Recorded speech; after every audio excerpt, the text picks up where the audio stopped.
श्री स्वामी समर्थ. तुम्हा सर्वांना दिवाळीच्या खूप खूप शुभेच्छा.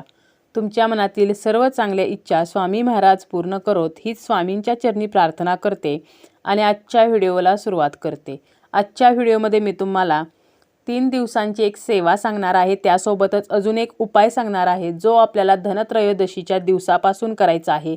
यामुळे आपल्याला लक्ष्मी प्राप्ती होईल, तसेच आपली संपत्ती, वैभव, ऐश्वर्य तर यामध्ये दिवसेंदिवस वाढच होईल. धनत्रयोदशीपासून सलग 3 दिवस आपल्याला ही सेवा करायची आहे. यामुळे आपली आर्थिक परिस्थिती सुधारते, आपल्या घरातून गरिबी, दरिद्रता, अलक्ष्मी काढता पाय घेते आणि माता लक्ष्मी ही आपल्या घरामध्ये स्थिर होते. दिवाळीचे जे काही दिवस आहेत तर हे अत्यंत शुभ आणि पवित्र दिवस असतात. त्यामुळे आपण या दिवसांमध्ये काही उपाय, तोडगे, सेवा केल्या तर त्याचे फळसुद्धा आपल्याला त्याच पटींनी मिळत असते. आता या उपायासाठी आपल्याला साहित्य काय काय लागणार आहे, तर यासाठी आपल्याला एक दक्षिणावर्ती शंख, जो नवीनच असायला हवा, ज्या शंखाचा आपण यापूर्वी वापर केला नाही तर असा शंख हा घ्यायचा आहे. यानंतर केशराची डबी घ्यायची आहे. त्यानंतर आपल्याला गंगाजलाचं एक पात्र घ्यायचं आहे. त्याप्रमाणेच आपल्याला धूप, दिवा, अगरबत्ती, पूजा मांडण्यासाठी पाट किंवा चौरंग, त्या पाटावरती टाकण्यासाठी लाल वस्त्र, तसेच माता लक्ष्मीचा फोटो घ्यायचा आहे. आणि आपल्याला ही सेवा करताना एक मंत्र म्हणायचा आहे आणि यासाठी आपल्याला लागणार आहे ती म्हणजे स्फटिकाची माळ. आणि यासाठी आपल्याला स्फटिकाचीच माळ ही घ्यायची आहे. आता ही जी सेवा आहे तर ही सेवा आपण सकाळ, दुपार, संध्याकाळ करू शकतो. धनत्रयोदशीची पूजा झाल्यानंतर सुद्धा तुम्ही ही सेवा जी आहे तर ती करू शकता. सलग 3 दिवस ही सेवा करायची आहे. स्त्री पुरुष कोणीही ही सेवा करू शकतात. आता काय करायचं आहे, सर्वप्रथम तुम्हाला ज्या ठिकाणी तुम्ही ही पूजा मांडणार आहात ती जागा आपल्याला स्वच्छ असायला हवी. तेथे कोणत्याही प्रकारचा केरकचरा हा नसायला हवा आहे. दिवाळीमध्ये आपण आपलं घर स्वच्छ हे ठेवतच असतो, तरीही आपल्याला काळजी घ्यायची आहे की आपण ज्या ठिकाणी पूजा मांडणार आहोत तर या ठिकाणी केरकचरा हा असता कामा नये. ती जागा आपल्याला स्वच्छ करायची आहे. त्या ठिकाणी आपल्याला पाट किंवा चौरंग मांडायचा आहे. त्याभोवती छान अशी रांगोळी काढायची आहे. त्यानंतर स्वतःला बसायला आसन घ्यायचं आहे. सर्वप्रथम आपल्याला स्वतःला हळदी कुंकू लावून घ्यायचं आहे. आपण कोणतीही पूजा करतो किंवा उपाय करतो तेव्हा आपण नेहमी आपल्या कपाळावरती सर्वप्रथम स्वतःला हळदी कुंकू हे लावून घ्यायची असते आणि यानंतरच ही पूजा करायची असते. त्यानंतर तुम्हाला त्या पाटावरती लाल वस्त्र अंतरायचं आहे. एक दिवा लावायचा आहे. दिवा लावताना तो तुपाचाच दिवा लावा. दिव्यामध्ये तुपाचाच वापर करायचा आहे. दिवा ठेवताना तो कधीही डायरेक्ट ठेवायचा नाही, तर त्याखाली तुम्ही एक प्लेट ठेवा किंवा थोडेसे तांदूळ किंवा फुलांच्या पाकळ्या ठेवून त्यावरती हा जो दिवा आहे तर तो तुम्हाला ठेवायचा आहे. तुम्ही या दिव्याला सजवूसुद्धा शकता, म्हणजे दिव्याभोवती थोड्याशा फुलांच्या पाकळ्या किंवा फुले ठेवून हा दिवा सजवला तरीसुद्धा चालेल. आणि यानंतर आपल्याला या दिव्याची करायची आहे ती म्हणजे पूजा. दिव्याला हळदी कुंकू, अक्षता, फूल अर्पण करायचं आहे. ओम श्री दीपदेवताय नमः गंधाक्षता पुष्पम समर्पयामी, तर असं आपल्याला म्हणायचं आहे. बघा, कधीही आपण अग्नीच्या साक्षीने जेव्हा एखादी पूजा करतो तेव्हा ती पूजा जी आहे तर ती नक्कीच फलित होते. आणि कोणतीही पूजा करताना सर्वप्रथम दिवा जो आहे तर तो प्रज्वलित करायचा आणि त्यानंतरच पूजा करायची. अगदी रोजची देवपूजा करताना सुद्धा आपण सर्वप्रथम दिव्याला प्रज्वलित करायचं असतं. तर आता या पूजेमध्ये आपण दिव्याची पूजा करून झाली. यानंतर त्या पाटावरती आपल्याला माता लक्ष्मीचा फोटो ठेवायचा आहे. या फोटोला हळदी कुंकू, अक्षता व्हायच्या आहेत, फुलांचा हार घालायचा आहे किंवा तुम्ही फुले अर्पण करा.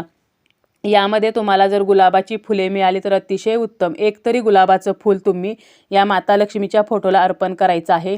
यानंतर एक तामण घेऊन त्या तामणामध्ये दक्षिणावर्ती शंख ठेवायचा आहे आणि या शंखाला आपल्याला अभिषेक करून घ्यायचा आहे. हा अभिषेक करताना आपल्याला ओम नमो भगवते वासुदेवाय तर हा मंत्र म्हणत हा अभिषेक करायचा आहे. आणि यानंतर आपण जे केशर घेतलेलं आहे तर या केशराने आपल्याला या शंखावरती काढायचं आहे. स्वस्तिक व्यवस्थित काढायचं आहे. यानंतर या शंखाला आपल्याला गंध लावायचा आहे आणि त्या शंखाशेजारी आपल्याला काय ठेवायचं आहे तर गंगाजल हे ठेवायचं आहे. आणि त्यानंतर आपल्याला जी स्फटिकाची माळ आहे तर या स्फटिकाच्या माळेने आपल्याला एका मंत्राचा जप हा करायचा आहे. आता आपण स्फटिकाच्या माळेने जप केल्यामुळे काय होतं तर आपल्याला कधीही पैसा कमी पडत नाही, आर्थिक समस्या ह्या निर्माण होत नाहीत. आता हा जो शंख आहे याला अभिषेक आपण केला आहे, त्यावरती स्वस्तिक काढला आहे. तर त्यानंतर हा जो शंख आहे तर तो आपण या पूजेमध्येच ठेवायचा आहे. आणि शंख ठेवण्याचे जे स्टँड मिळते तर त्या स्टँडवरती तुम्ही हा शंख ठेवू शकता. किंवा मग तुम्ही तांदूळ ठेवून त्यावरती ठेवा किंवा एखाद्या वाटीवरती जरी ठेवलात तरीसुद्धा चालेल. वाटीमध्ये तांदूळ भरायचे आणि त्यावरती हा जो शंख आहे तर हा शंख आपल्याला ठेवायचा आहे. आणि यानंतर आपल्याला 7 माळी एक जप जो आहे तर करायचा आहे. मंत्र थोडासा अवघड आहे, परंतु आपल्याला बघा जर तसे फळ हवे असेल तर आपल्याला काही कठीण सेवा करायच्या असतात.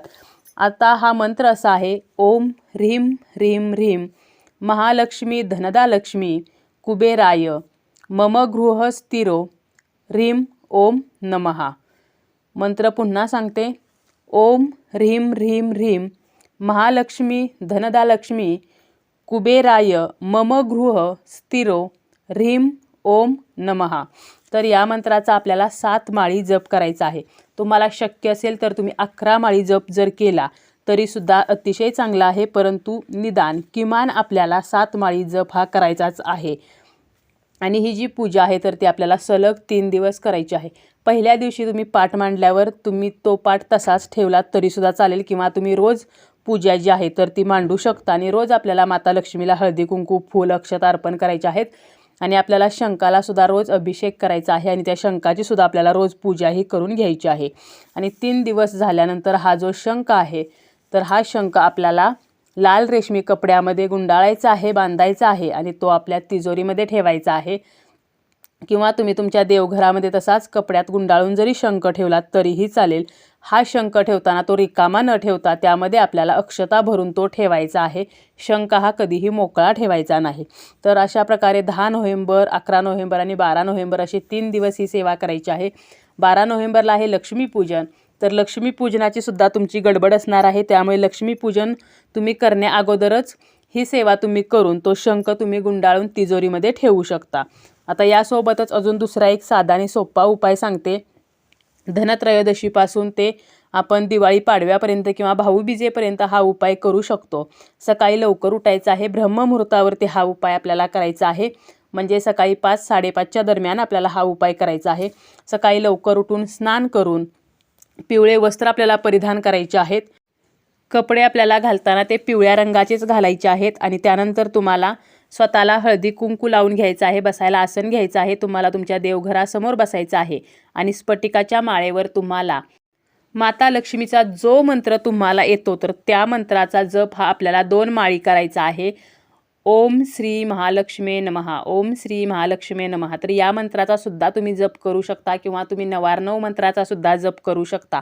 परंतु यासाठी सुद्धा आपल्याला स्फटिकाची माळच वापरायची आहे, कारण यामुळे आपल्याला 100% रिझल्ट हे मिळणार आहेत. आता जर तुम्हाला या 3 दिवसामध्ये काही अडचण असतील, पिरियड असेल, सुतक असेल, तर मात्र तुम्हाला या सेवा करता येणार नाहीत. घरातील जर कोणी व्यक्ती ह्या सेवा करायला तयार असेल तर त्या व्यक्तीला तुम्ही या सेवा करायला सांगू शकता. परंतु तुम्ही या 3 दिवस ह्या 2 सेवा नक्की करा. परंतु लक्षात घ्या की आपण कोणतीही सेवा करतो, उपासना करतो, तेव्हा आपल्या घरातील वातावरण हे प्रसन्न उत्साहाचं असावं. घरामध्ये कलह, भांडण ह्या गोष्टी नसायला हव्यात. जर घरामध्ये कलह, किरकिर असेल तर तुम्ही कितीही सेवा केल्या तरी त्याचे तुम्हाला फळ मिळणार नाही.